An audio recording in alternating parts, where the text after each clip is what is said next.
Sidang tuntutan terhadap terdakwa Andi Ibrahim dalam kasus peredaran dan produksi uang palsu Sindikat UIN Alauddin Makassar kembali ditunda oleh Pengadilan Negeri atau PN Sungguh Minasa, Kabupaten Goa.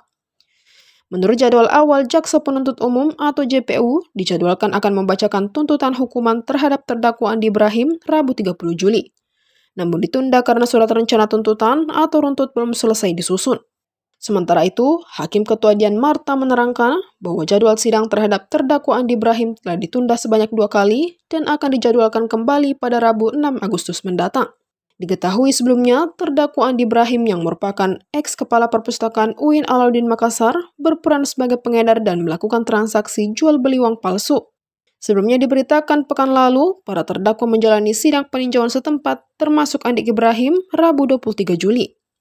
Kepala Seksi Advokasi Pidana Umum atau PIDUM, Kejaksaan Negeri atau Kejari Goa, Nur Daliah mengatakan bahwa peninjauan setempat di UIN Alauddin Makassar mengenai tempat penyimpanan mesin dan uang palsu yang sudah dicetak.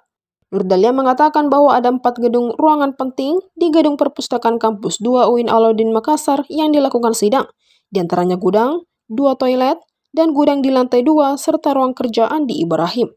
Nur Daliah menentangkan bahwa gedung perpustakaan tersebut ditinjau karena didirikan tempat terdakwa menyimpan alat pembuatan uang palsu.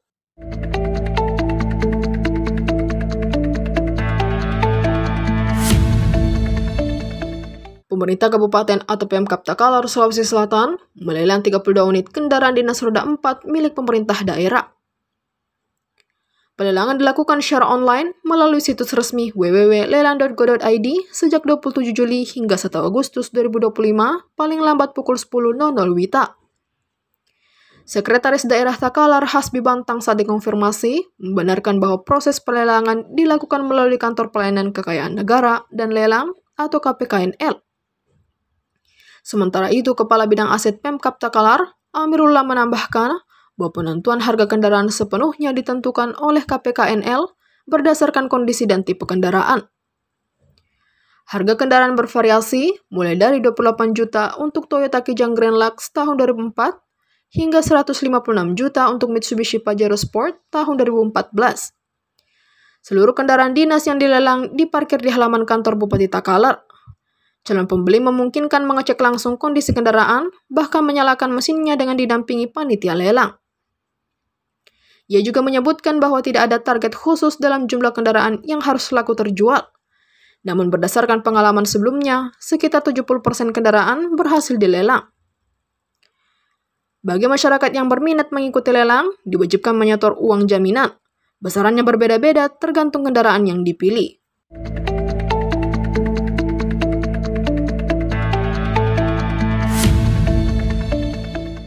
Forest and Society Research Group atau FSRG Fakultas Kehutanan Universitas Hasanuddin berkolaborasi dengan Rekovtik menggelar diskusi dan press conference terkait hasil temuan awal dari pendataan dan pemetaan ekspansi kelapa sawit di Sulawesi Selatan dan Sulawesi Barat yang berlangsung di Kudeta Cafe Rabu 30 Juli.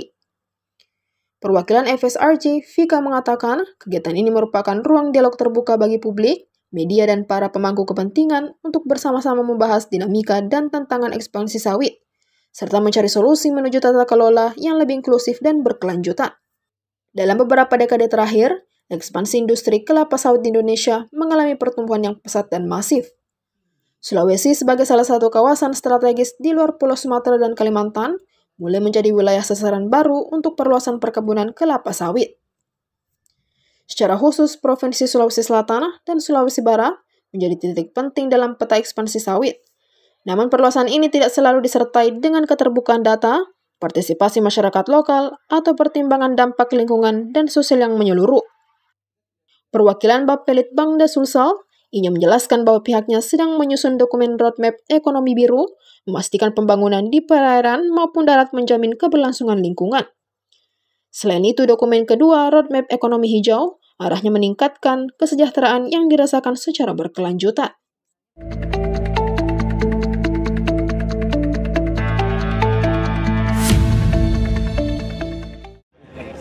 Bismillahirrahmanirrahim. Assalamualaikum warahmatullahi wabarakatuh. Hari ini kita berada di JIS, Jakarta International Stadium. ini dalam rangka melihat bagaimana proses pembangunan stadion mulai dari lahan kosong sampai perencanaan sampai pembangunan. Inilah yang insya Allah akan kita melihat tahapan yang terjadi di sini untuk kita coba bawa ke proses pembangunan stadion yang ada di Makassar.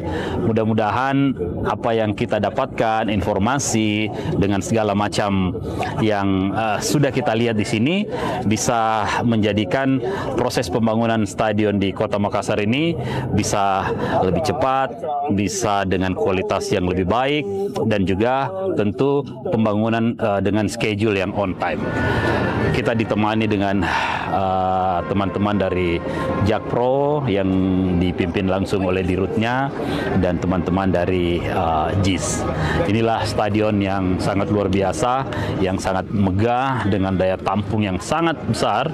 Semoga versi yang bisa kita bawa ke Makassar menyesuaikan dengan ketersediaan lahan yang kita miliki, dan tentu ini menjadi harapan besar pada seluruh pencinta sepak bola yang ada di Kota Makassar untuk kami pemerintah kota bisa menghadirkan stadion dengan standar internasional yang akan hadir di Kota Makassar.